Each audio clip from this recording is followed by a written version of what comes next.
यदि आपको हमारे वीडियोस के नोटिफिकेशन नहीं मिलते हैं तो इस सब्सक्राइब बटन को दबाने के बाद इस बेल आइकन पर क्लिक करें और फिर इस ऑल के बटन को ज़रूर दबा दें। इसके बाद आपको नोटिफिकेशंस मिलने लगेंगे। दोस्तों, ऑल एग्जाम गाइड गुरु के यूट्यूब चैनल पर मैं सुजीत पांडे आप सभी का बहुत बहुत स्वागत करता हूं। दोस्तों, बज चुके हैं 2:30 और 2:30 बजे हम क्या पढ़ते हैं? साइंस के वन लाइनर पढ़ते हैं। बहुत ही शानदार क्वेश्चंस पढ़ते हैं। सुबह 8 बजे जीके और 2:30 बजे साइंस। स्टार्ट करते हैं इस वीडियो को। प्लीज वीडियो पर यदि आप हमारे चैनल पर पहली बार आए हैं, चैनल को सब्सक्राइब कर लेना और वीडियो को अभी से लाइक कर दो। सभी के सभी जरूर लाइक कर देना। ताप गति का प्रथम नियम किससे संबंधित है? तो ताप गति का प्रथम नियम ऊर्जा के संरक्षण के नियम से संबंधित है। शैवालों की कोशिका भित्ति बनी होती है, तो शैवालों में जो कोशिका भित्ति होती है वो सेल्यूलोज की बनी होती है। हीलियम के नाभिक में कितने प्रोटॉन और कितने न्यूट्रॉन होते हैं? तो हीलियम के नाभिक में 2 प्रोटॉन और 2 न्यूट्रॉन होते हैं। कमेंट करके बताइए, हाइड्रोजन के नाभिक में कितने प्रोटॉन और कितने न्यूट्रॉन होते हैं? अभिक्रिया ऊष्मा निर्भर नहीं करती, तो अभिक्रिया ऊष्मा उस पथ पर निर्भर नहीं करती जिससे अंतिम उत्पाद प्राप्त किया जाता है। जल का वाष्प में परिवर्तन क्या कहलाता है? तो जल का वाष्प में परिवर्तन एक भौतिक परिवर्तन है। कवकों का अध्ययन क्या कहलाता है? तो कवकों का अध्ययन माइकोलॉजी कहलाता है। अगला क्वेश्चन देखिए, परमाणु घड़ी निम्नलिखित में से किसके संक्रमण मतलब ट्रांजिशन पर आधारित होती है? तो परमाणु घड़ी होती है सीजियम के संक्रमण या ट्रांजिशन पर आधारित। रेडियो एक्टिविटी का आविष्कार किसने किया? तो रेडियो एक्टिविटी का आविष्कार बैकुरेल ने किया था। पित्त स्रावित होता है, तो पित्त जो स्रावित होता है आपका वो होता है यकृत द्वारा। पित्त को क्या बोलते हैं? बाइल, बाइल जूस, है ना। आवर्धक लेंस वास्तव में क्या होता है? तो आवर्धक लेंस उत्तल लेंस होता है। किस प्रकार का उत्तल लेंस है? अल्प फोकस दूरी सहित उत्तल लेंस। देहली आवृत्ति कैसी होती है? तो देहली आवृत्ति वो होती है जिसके नीचे प्रकाश विद्युत उत्सर्जन संभव नहीं होता। शरीर का ब्लड बैंक कहलाता है, तो प्लीहा या स्प्लीन शरीर का ब्लड बैंक कहते हैं इसको। आरबीसी का कब्रगाह या शमशान कहलाता है, तो आरबीसी रेड ब्लड सेल का कब्रगाह शमशान प्लीहा बोलते हैं, प्लीहा को। एक और क्वेश्चन इससे मिलता जुलता आएगा भी। बर्फ को बुरादे में पैक क्यों किया जाता है? तो बर्फ को बुरादे में पैक करने इसलिए करते हैं क्योंकि बर्फ जो बुरादा है लकड़ी का ऊष्मा का कुचालक होता है, इससे बर्फ जल्दी पिघलती नहीं है। परमाणु के कक्षों को भरने का क्रम नियंत्रित कौन करता है? तो किस सिद्धांत द्वारा होता है? तो परमाणु के कक्षों को भरने का क्रम ओप-बाउ सिद्धांत द्वारा नियंत्रित होता है। पार्श्वीकरण संबंधित है, तो दूध के निर्जलीकरण से पार्श्वीकरण संबंधित है। हवा में ध्वनि का वेग कितना होता है? तो 332 मीटर प्रति सेकंड हवा में ध्वनि का वेग होता है। धातु की चायदानियों में लकड़ी के हैंडल क्यों लगे रहते हैं? क्योंकि लकड़ी ऊष्मा का कुचालक होती है, तो धातु की चायदानियां जो आपकी बनाने वाला चाय बनाने वाला बर्तन होता है वो तो गर्म हो जाता है, लेकिन लकड़ी गर्म नहीं होती, तो उससे पकड़ के आप छान सकते हैं। अल्फा किरण, बीटा किरण और गामा किरण में से ऋणात्मक आवेश किस पे होता है? तो जो बीटा कण होते हैं ना आपके, बीटा पर होता है ऋणात्मक आवेश। प्रकाश संश्लेषण के लिए क्या क्या आवश्यक है? तो CO2 कार्बन डाइऑक्साइड, जल, क्लोरोफिल और सूर्य का प्रकाश। 1 2 3 4 ये 4 चीजें चाहिए प्रकाश संश्लेषण के लिए।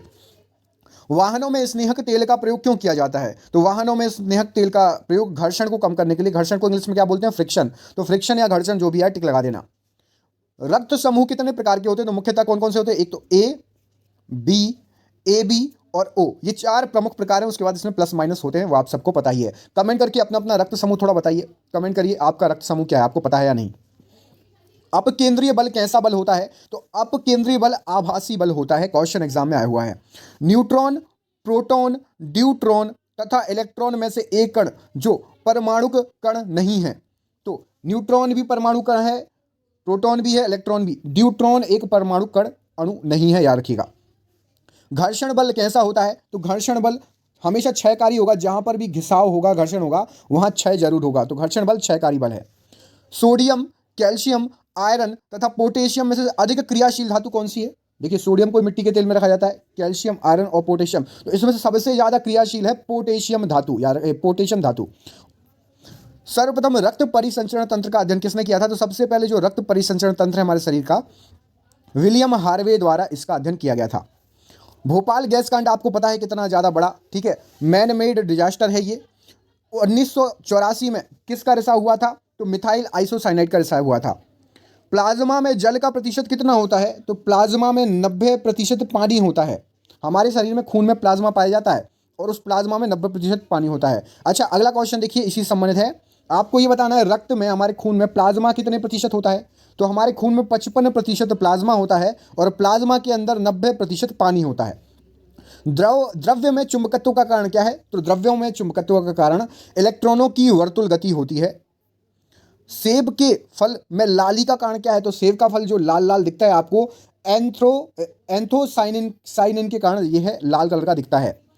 आपने देखा होगा, आपको पता है सेब, हरे कलर के भी सेब आते हैं, वो कच्चे नहीं, उसमें कलर ही हरा होता है। और एक सेब ऐसा आता है जो अंदर से सफ़ेद नहीं, अंदर से लाल होता है पूरा। अलग अलग कलर के भी सेब आते हैं। शुष्क जलवायु में भली भांति अनुकूलित पेड़ पौधों को क्या कहते हैं, तो मरुदभिद बोला जाता है। जो कम शुष्क जलवायु में भी अच्छे से पेड़ पौधे जो लग जाते हैं।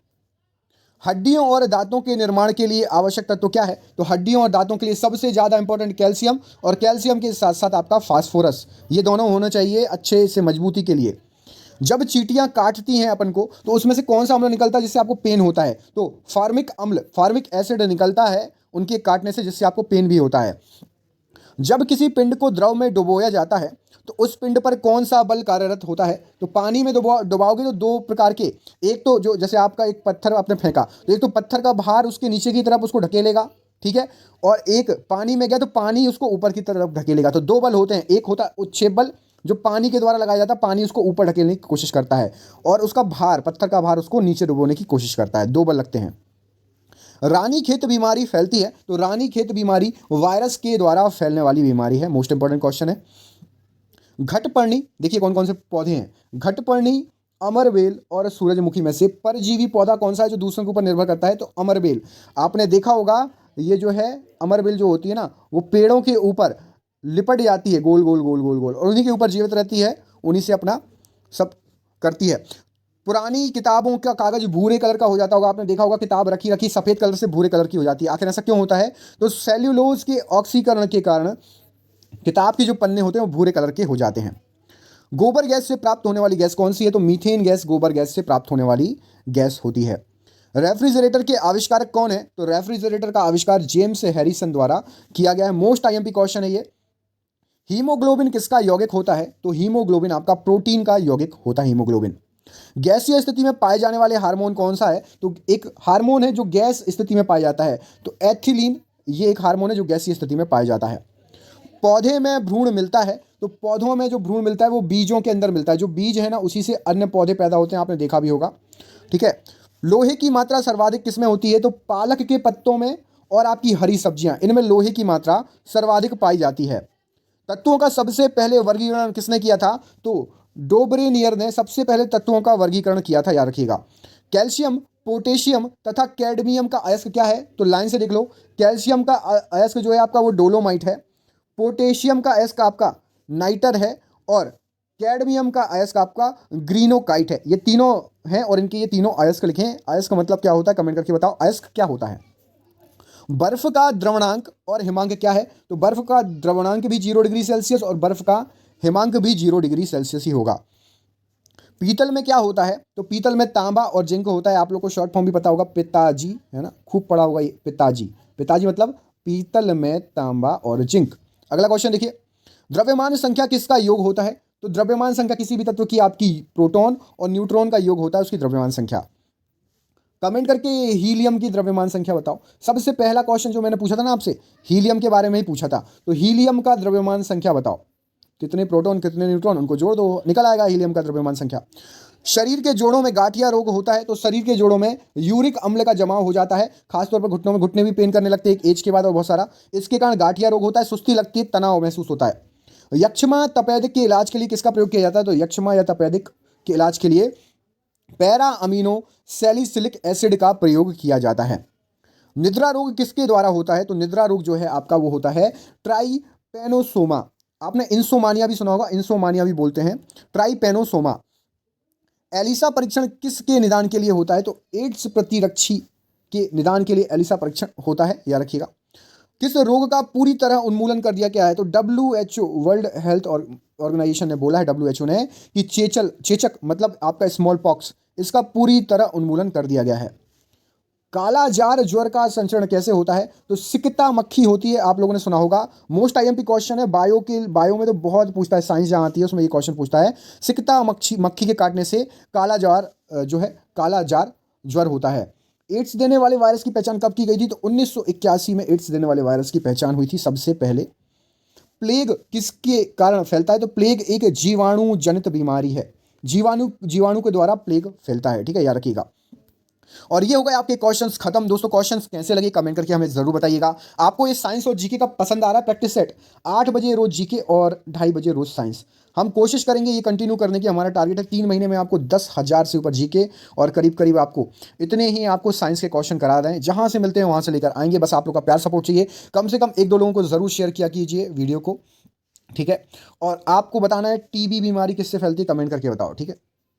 और इसका फुल फॉर्म भी बताना, टीबी का फुल फॉर्म क्या है बीमारी का, और किससे फैलती है कमेंट करके बताइएगा। किस अंग को प्रभावित करती है ये भी कमेंट करके बताइएगा। दोस्तों वीडियो अच्छा लगा हो तो प्लीज़ चैनल पर नए हो चैनल को सब्सक्राइब कर लो, वीडियो को लाइक कर लो और ज़्यादा से ज़्यादा शेयर करो दोस्तों के साथ। मिलते हैं अगले वीडियो में, तब तक के लिए अपना ख्याल रखो। आप सभी का बहुत बहुत धन्यवाद दोस्तों। आपका दिन शुभ हो। बहुत बहुत धन्यवाद।